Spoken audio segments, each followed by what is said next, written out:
Illinois Governor J.B. Pritzker warns that immigration customs enforcement is the most dangerous threat to children on the streets of Chicago this Halloween.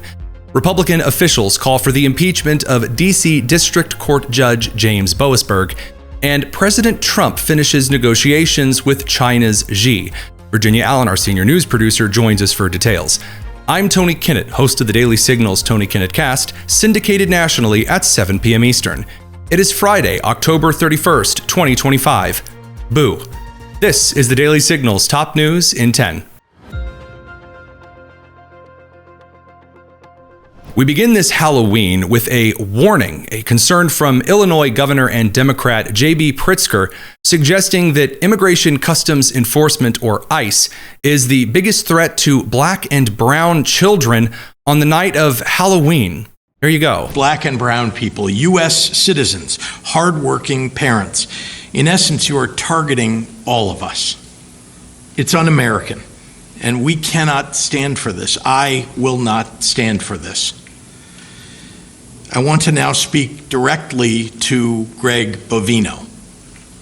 Mr. Bovino, your operation has sown fear and division and chaos among law-abiding residents in our communities. If you are unwilling to cease operations and leave our city, can we at least agree that our children should not be victims, especially on Halloween? Can we agree that there is no imminent threat that should disrupt their holiday? As of yet, there have been no confirmed reports of Immigration Customs Enforcement seeking out children for arrest or detainment. The only detainings of children so far appear to be those who are accompanying parents who are illegally here in the United States and then are prioritized to be kept with their parents, unlike prior administrations. As to the safety of the city streets of Chicago, in October of 2024, there were 52 homicides and 201 reported shooting incidents on those very safe streets of Chicago. And after additional revelations from Senator Chuck Grassley's office on the extent of Operation Arctic Frost by former President Joe Biden's FBI, in which many members of Congress were directly targeted by the investigatory agency, their phones tapped, their locations tracked, their communications perused.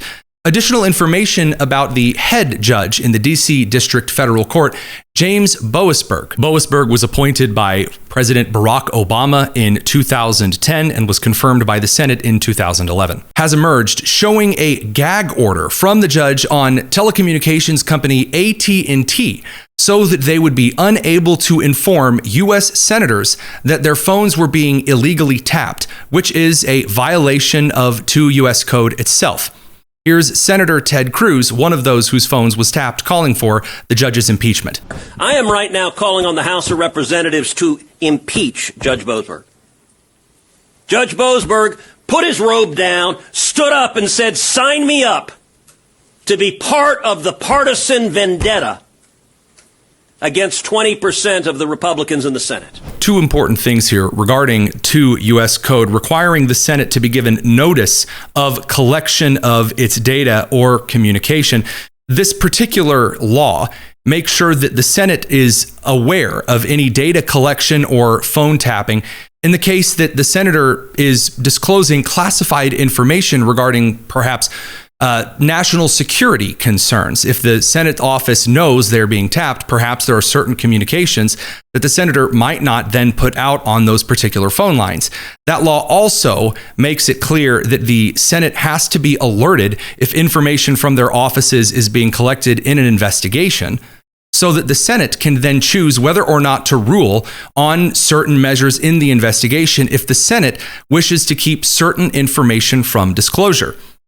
In other words, this law requires courts to quash any subpoenas that demand the collection of Senate data upon a motion by the Senate, which means that Judge James Boasberg, which has been a thorn in the Trump administration's side, throwing out injunctions as quickly as possible, most of which have been stricken down in this administration, the U.S. Code suggests that James Boasberg's gag order on AT&T would be illegal because it would require the U.S. Senate to approve it before the gag order would have gone into place. Now, Republican Representative Brandon Gill of Texas is reportedly drafting articles of impeachment against James Boasberg. The measure has the support of Representative Chip Roy. Here's Congressman Byron Donalds of Florida echoing his support. They should know. Number one, I think it was Judge Boasberg was the judge who signed off on all this stuff. He needs to lose his seat as a judge. Right. That needs to go. Number two, they need to be called into Congress. But the third part is, because Congress will happen, we'll do that stuff. The Department of Justice is really going to have to go through this. And if there were criminal violations, they have to be prosecuted to the fullest extent of the law. This is worse than Watergate. As much as everybody wants to talk about Watergate and everything around Richard Nixon, this is significantly worse because while they were using the judicial system to go after their political rival, they were also in the background protecting Joe Biden from the American people with the auto pen investigation and then silencing the American people through social media, strong-arming media companies to silence the voices of Americans. This is the most corrupt presidential administration, the Biden administration, in the history of our country. Heads need to roll. As a quick history, the last time that a federal judge was impeached in the United States was G. Thomas Porcius Jr. of the Eastern District of Louisiana in March of 2010. He was then convicted by the U.S. Senate and removed from office on December 8th of that same year. If James Boasberg was to be impeached by the House, he would then face trial and then a conviction vote in the Senate. As of this date, no federal judge in the district court in Washington, D.C. has been impeached and or convicted.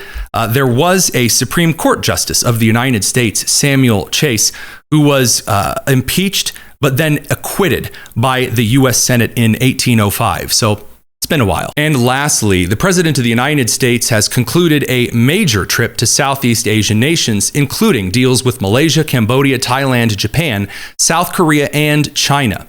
We sat down with our senior news producer, Virginia Allen, to get the scoop on a major series of deals with these countries. Over to Virginia Allen, our senior news producer, who's been following a lot of Trump's Asian adventures. Are you dead tired? You know, I feel like the president should be more tired than I am, but I don't think he is. I think reporters are way more exhausted than Trump is. And I don't know if the man slept at all, because last night it was like 10 o'clock at night, our time. And like the president has just continued tweeting through the night in Asia time, or not tweeting, but truthing. Like, I have no idea if he slept at all this week, maybe an hour. Well, he's, of course, been powering through a large Asia trip, several legs on it. A lot of news that's, believe it or not, desperately crucial for our audience live right now. This is one of the things I want to have your expertise on, because we're over here yelling about SNAP benefits and Schumer throwing a fit in front of the press and Hakeem Jeffries, well, also throwing a fit in front of the press. But there are some really major implications of Trump and the meeting with Xi that a lot of people don't seem to know what to make of this. Give us a breakdown of kind of what was heading into this meeting and then the meeting itself. Right. Yeah. So the number one agenda item was that of trade, and specifically focused on the tariffs. So the big news takeaway there is, coming out of this meeting with Xi, Trump says that tariffs on imports into the U.S. from China, they're dropping by 10%, going from about 57% down to 47%. That's, of course, a large sum. Still, though, 47% is pretty high, and I think represents the fact that China is not the U.S.'s best friend, per se. So there's still that trade tension there to an extent. But some of the big takeaways from this meeting, the things that Trump was very clear, he put out a Truth Social post shortly after this meeting. One of the big issues was soybeans. China has been a major purchaser of soybeans from U.S. farmers. And so far this year, only in the past recent days, China made one big soybean purchase from the U.S. Until then, there really was nothing. So according to President Trump, she says that China will again start buying soybeans from the United States. Also on rare earth minerals. That was where I'm going. I'm maybe getting ahead of you, but let me just run through this real fast. I think it's helpful to hit kind of these big issue items. Rare earth minerals, lots of tension there. China, about 70% of the world's rare earth minerals come out of China. This is a big deal. These things go in smartphones, in your smart TVs, like all the stuff that we rely on. we need these rare earth minerals. So China said, okay, don't worry, we're going to keep giving you those.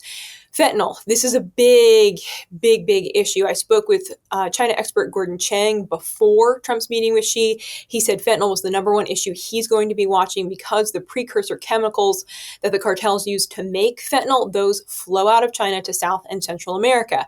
She said, hey, we're going to continue to work on cracking down. Now, Gordon Chang told me China said that before, so he doesn't have a ton of confidence that anything is necessarily going to change. And I think that's one of the big takeaways from this meeting.